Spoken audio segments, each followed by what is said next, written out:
ब्लडशॉट एक American super hero film है। First scene में एक सोल्जर दिखाया जाता है जिसका नाम मैरिन रे होता है। इसे हाथ में गन पकड़े हुए फाइटिंग करते हुए दिखाया जाता है और वो सब पर फायरिंग करके सबको मार रहा होता है। जैसे ही वो अंदर जाता है तो वो देखता है कि एक टेररिस्ट गन पॉइंट पर एक आदमी को लिए बैठा होता है।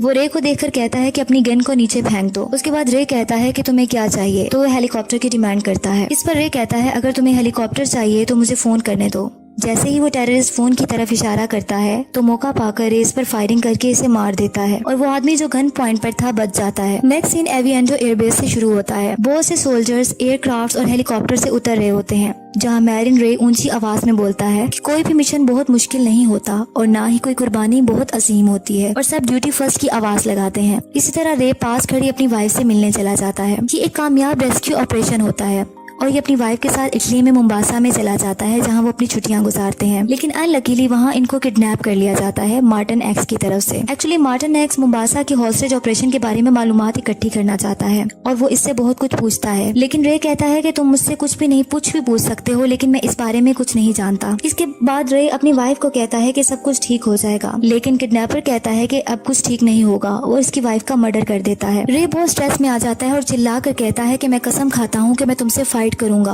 और तुम्हारा खात्मा कर दूंगा। इस पर वो किडनैपर रे को भी मार देता है। अब नेक्स्ट सीन में रे ऐसी जगह पर होता है जहां इसको प्रॉपर्ली वायर्स के साथ अटैच किया गया होता है। जैसे ही इसे होश आता है तो वो वायर्स को उतारकर जमीन पर गिर जाता है। इसी दौरान एक लड़की कैटी आती है और वो कहती है कि सब कुछ ठीक होने वाला है।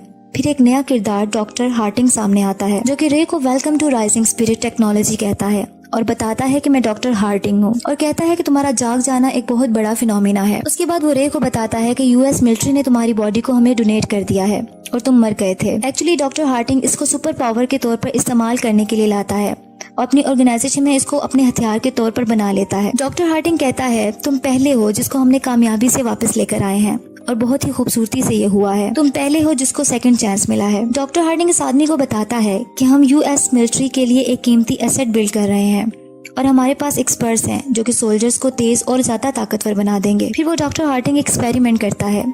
जैसे ही वो रे के हाथ पर जख्म लगाता है तो इसका जख्म बहुत जल्दी रिकवर हो जाता है। एक्चुअली ये बायोमैकेनिकल कंस्ट्रक्ट होता है जो कि बहुत तेजी से रिएक्ट किया जाता है। डॉक्टर हार्टिंग इसे बताता है कि ये टेक्नोलॉजी के जरिए बहुत से डैमेज टिश्यूज को फौरन ठीक कर लिया जाता है। इसके बाद कैटी कहती है कि तुम कौन हो ये तुम नहीं जान सकोगे क्योंकि तुम्हें क्लासिफाई कर लिया गया है। और डॉक्टर हार्टिंग कहता है वो तुम्हारा मासी था लेकिन ये तुम्हारा फ्यूचर है। फिर डॉक्टर हार्टिंग अपने बारे में बताता है कि मैं टेनिस प्लेयर था और चैंपियन था और 15 साल की उम्र में मुझे कैंसर हो गया था और मेरी बाजू को काट दिया गया। उसके बाद फिर वो अपनी बाजू रे को दिखाता है जो कि एक नई बाजू एक मैकेनिकल वे से लगा दी गई होती है और बहुत ताकतवर होती है। फिर इस तरह वो रे को ये भी बताता है कि अगर बहुत से सोल्जर्स अपनी बाजू खो देंगे तो हम उनके साथ एक नई बाजू लगा देंगे जो कि और ज्यादा ताकतवर होगी। इसके बाद वो अपने मुख्तलिफ पेशेंट से इसको मिलवाता है जिसमें जिमी भी होता है और बहुत सारे दूसरे भी पेशेंट्स होते हैं। इनमें से वो बताता है कि ये और ज्यादा ताकतवर हो गए हैं क्योंकि जिमी ने अपनी टांगे खो दी थी, उनको आर्टिफिशियल लेग्स लगा दी गई हैं। जबकि जो दूसरा इसका पार्टनर होता है वो अपनी आंखें खो देता है, जबकि वो कैमरास उसके ऊपर एडजस्ट कर दिए जाते हैं जिसकी वजह से इसका बिल्कुल जो एफिलिएशन होती है डायरेक्टली ऑप्टिक नर्व से मिल जाती है और वो हर चीज को देख सकता है। नेक्स्ट सीन में जब रे सो कर उठता है तो इसमें एक्स्ट्रा एनर्जी आ जाती है।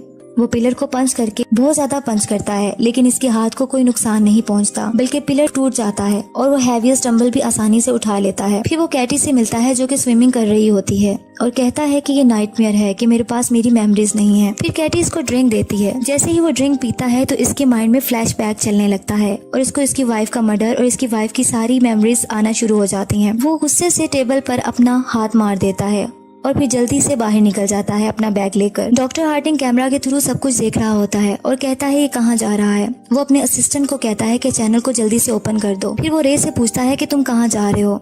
रे कहता है तुम मुझसे किस तरह बात कर सकते हो। तो डॉक्टर हार्टिंग बताता है कि तुम्हारे अंदर बिलियन वायरलेस प्रोसेसेस चल रहे हैं और ये ब्रेन में तुम्हारे साथ ये वायर्स जुड़ी हुई हैं। तुम्हें अब वापस लौट कर आना है। हम सिर्फ वो लोग हैं जिन्हें तुम जानते हो। इस पर रे कहता है कि मेरी बीवी थी जिसका मर्डर हो गया था, मुझे इसका कंफर्म करना है। उसके बाद डॉक्टर हार्टिंग पूछता है कि किसने किया है मर्डर। इसके बाद वो बताता है मार्टिन एक्स का नाम लिया जाता है। डॉक्टर हार्टिंग कहता है कि तुम्हें वापस आने का कहता हूँ क्योंकि तुम एक $multi-million प्रोडक्ट हो। लेकिन रे इसकी बात नहीं सुनता और पायलट की सीट पर बैठ के जहाज पे निकल जाता है। अब जिस लोकेशन को आइडेंटिफाई किया गया होता है वो कोलालमपुर की होती है जो बुदापेस्ट होती है। अब एक जगह दिखाई जाती है जहाँ मार्टिन एक्स को गाड़ियों में ले जाया जा रहा होता है। जब वो टनल से गुजरते हैं तो वहाँ की लाइट्स ऑफ हो जाती हैं और अचानक से एक ट्रक आकर वहाँ टकरा जाता है। अभी मार्टिन एक्स गाड़ी में बैठा होता है और पास बैठे दो आदमियों को कहता है कि मुझे बाहर जाने दो। इसी तरह वहाँ रे पहुँच जाता है और बहुत सारे लोगों से फायरिंग शुरू कर देता है। मार्टिन चिल्लाता है कि मुझे इस कार से बाहर निकालो। रे पर फायरिंग की जाती है लेकिन इस पर किसी चीज का कोई असर नहीं होता क्योंकि इसे सुपर ह्यूमन पावर बना दिया गया होता है। इसका सारा जमीन पर गिरा हुआ खून इसके अंदर चला जाता है और जल्द ही इसकी रिकवरी हो जाती है। दूसरी तरफ आम बॉडीगार्ड्स और सब उस पे बॉम्ब से और गन से अटैक करते हैं लेकिन रे का कुछ नहीं बिगड़ता। आखिर वो मार्टिन एक्स की गाड़ी की तरफ बढ़ता है और इसका मर्डर कर देता है। अगले सीन में टकोल एयरफील्ड को दिखाया जाता है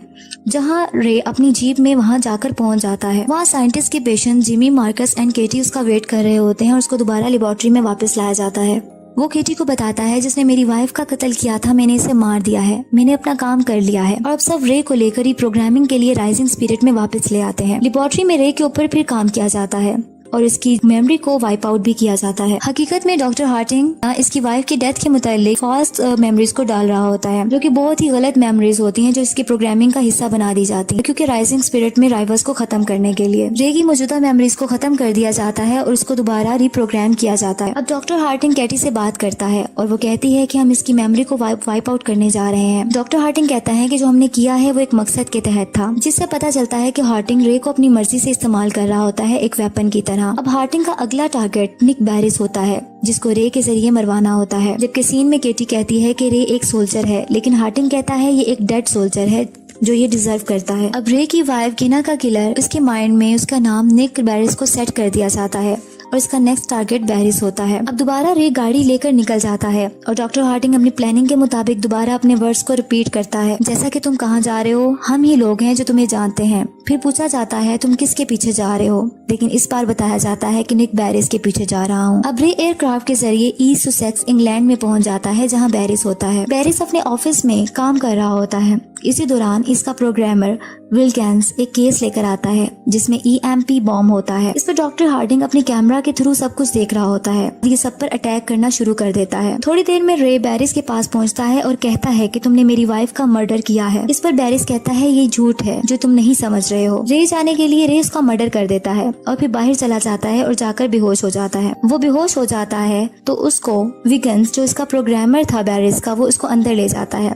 डॉक्टर हार्टिंग के लैब में सिग्नल लॉस्ट का साइन आता है। जब रे को दोबारा होश आता है तो वो विगन्स पर अटैक करने लगता है तो विगन्स कहता है कि मैं फ्रेंडली हूँ। अभी रे ये सोच रहा होता है कि हमेशा इसकी वाइफ का मर्डर हमेशा डिफरेंट पर्सन ही क्यों बन जाता है। विगन्स इस पर हैरानगी दिखाता है। रे इसको बताता है कि मेरी बीवी का नाम गिना है। फिर अपने हाथ पर कट लगा लेता है और एक ग्लास में अपना ब्लड निकालकर विगन्स को दे देता है। विगन्स इस पर कहता है कि ये अमेजिंग है और कहता है कि तुम इंटायर प्रोग्रामेबल सिस्टम के तहत चल रहे हो और ये भी बताता है कि राइजिंग स्पिरिट ने तुम्हारे अंदर गलत मेमोरीज डाल दी हैं और तुम्हें एक किलिंग मशीन बना दिया है। इस पर ये कहता है कि ये प्रोग्राम ज्यादा अरसे तक नहीं चलेगा और फिर ये भी डिस्कवर कर लेता है कि इसकी वाइफ जिंदा है। नेक्स्ट सीन लंदन इंग्लैंड में दिखाया जाता है जहाँ रे अपनी वाइफ को तलाश करते हुए इसके घर तक पहुँच जाता है और इसे कहता है कि घर आ जाओ।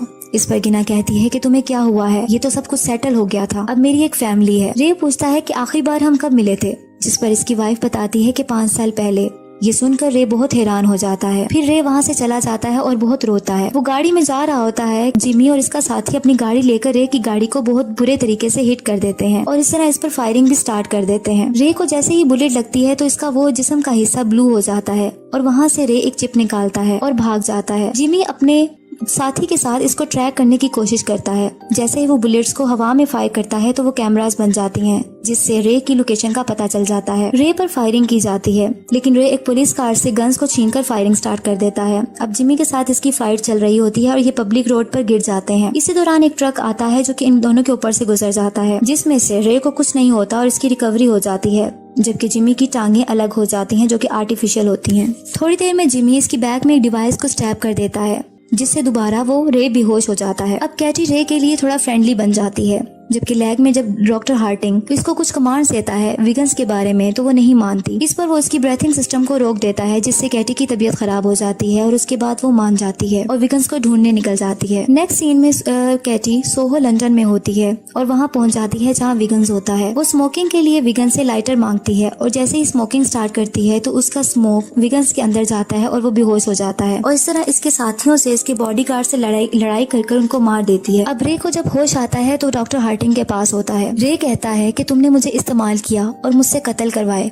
तुमने मेरी बीवी का भी मर्डर को जाहिर करने की कोशिश की। डॉक्टर हार्टिंग कहता है कि रिवेंज एक ऐसी चीज है जो तुम्हारी तरह आदमियों को एक्सेप्शनल बना देती है। रे कहता है कि तुम जैसे लोग मेरे जैसे लोगों को सिर्फ तोड़ कर रख देते हैं, लेकिन तुम हमें कंट्रोल नहीं कर सकते और ऐसा होगा भी नहीं। अचानक से डॉक्टर हार्टिंग इसके पहले वाली कंडीशन में लाकर सेंसलेस कर देता है। एक तरफ डॉक्टर हार्टिंग रे पर अपनी प्रोग्रामिंग कर रहा होता है, जबकि दूसरी तरफ विगन्स अपनी प्रोग्रामिंग स्टार्ट कर देता है। केटी रे की मदद करने की कोशिश करती है और रे को बचाने की भी, ताकि वो रे को उसकी जिंदगी को बचा सके और उसको सही जगह पर ला सके। अब डॉक्टर हार्टिंग केटी की प्लानिंग जानने के बाद इसके ब्रीथिंग सिस्टम को दोबारा रोकने की कोशिश करते हैं, लेकिन एक्सेस डिनाई हो जाती है। एक तरफ जिमी भी अपनी फुली आर्म्ड हो जाता है और रे से फाइट करने के लिए निकल आता है। अब रे को विगन्स कंट्रोल करता है और रे कहता है कि मैं अब अपना काम करने जा रहा हूँ, और वहाँ पहुँचता है जब जिमी अपने दोस्त अपने साथी मार्कस के साथ होता है और इससे फाइट करता है। दूसरा जिमी का साथी भी इसकी मदद के लिए आ जाता है। अब जिमी और मार्कस मिलकर इससे फाइट करते हैं, लेकिन रे सुपर ह्यूमन पावर होते हुए जिमी को बहुत